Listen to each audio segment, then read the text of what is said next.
Goeiemôre Suid-Afrika, 1400 SA tyd op die 16 April, donderdag en opvolg op die Iran-oorlog, die current state of affairs.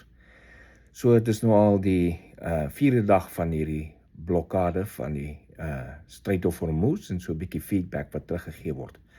Daar is op die oomblik meer as 10,000 seilers en troepe betrokke by hierdie blokkade. Daar's meer as 15 Amerikaanse oorlogsschepe in die see wat in die blokkade deelneem en op die oomblik is dit effektief afgesny. Geen skepe gaan in of uit die Hormuz area wat met Iran besigheid doen nie. Skepe wat met ander plekke besigheid doen, van hulle word deurgelaat. Maar daar's nie baie van hulle wat beweeg nie, weens die bedreiging nog steeds van seemyne.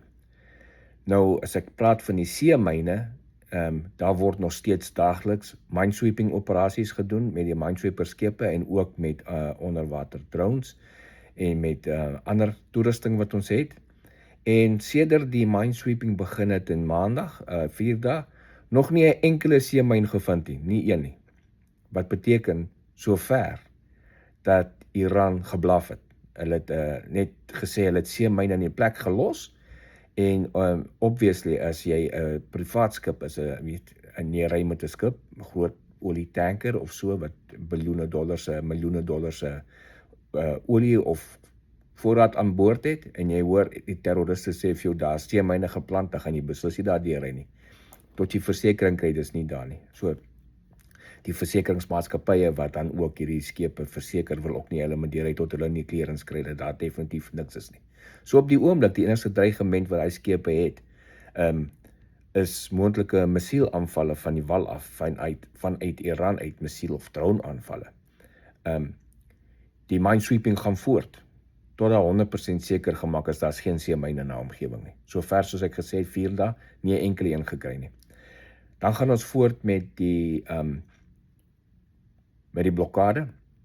Daar's intussen 13 skepe teruggedraai wat probeer uitkom het en hulle is almal teruggedraai. Hulle kry eenvoudige gewone waarskuwing wat vir hulle sê hulle moet terugdraai en as hulle nie terugdraai nie, sal hulle gebord word deur United States Marines of ons Special Forces en hulle bedwing om terug te draai en as daar fight is, dan gaan die skip gesink word.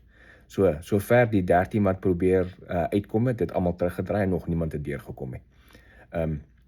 Daar's ook operasies in die Pacific Ocean aan die gang van skepe wat vroeër uitgekom het, voor die blokkade begin is, wat van Iran af gekom het, wat in die laaste maand uit Iranse ports uitgekom het.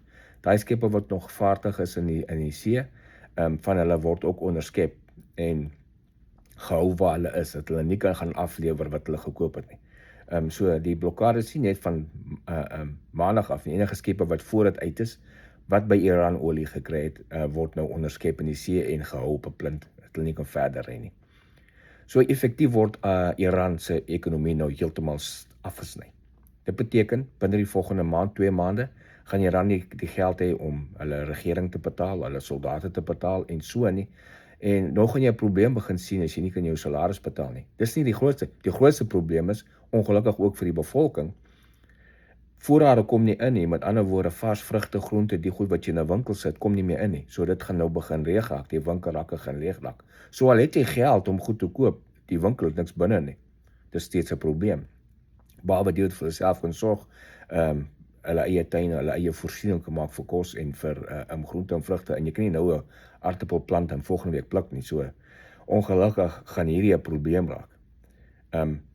Iran het ook Iranse regime het vir sy weermag gesê, vir die wat nog hoor is, stop die blokkade, attack hulle. En daar is nog nie 'n skoot geskiet in die rigting van enige Amerikaanse skip nie.